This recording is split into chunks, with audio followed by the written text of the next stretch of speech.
大家好，我是彩虹。一根红薯，一碗面，不加糖，不用油，一口一个，香软又筋道，大人孩子都喜欢。240克红薯切片蒸熟后，倒入到大碗中压成泥，越细腻越好。再打入2个鸡蛋，混合均匀，同时也能够给红薯降温。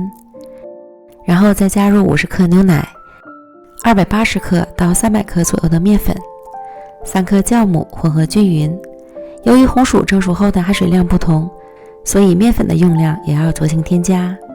搅拌成絮状，再下手揉成光滑偏软的面团儿。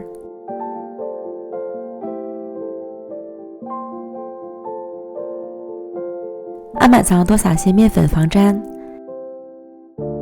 将面团擀成厚度为5毫米左右的大面饼，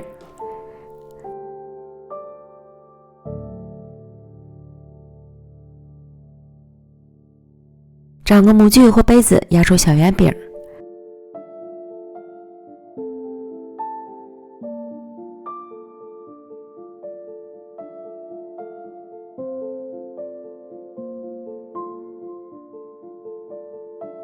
扯掉多余的面皮儿，再重复以上的步骤，直到将所有的面团都做完，留出足够的空隙，将小饼依次摆好，盖上保鲜膜，醒发至 1.5 倍大。小饼醒发到个个都胖乎乎的就可以了。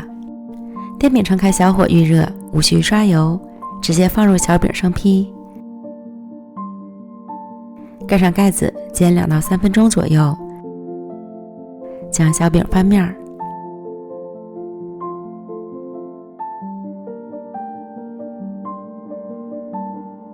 另一面同样煎至上色，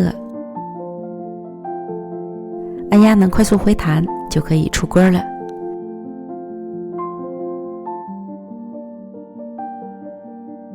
可以一口一个的红薯小饼，无油无糖，原汁原味的，自带香甜，松软又筋道，有营养还健康，关键做法还这么简单，赶快做给家人吃吧。美食天天更新，咱们明天见，拜拜。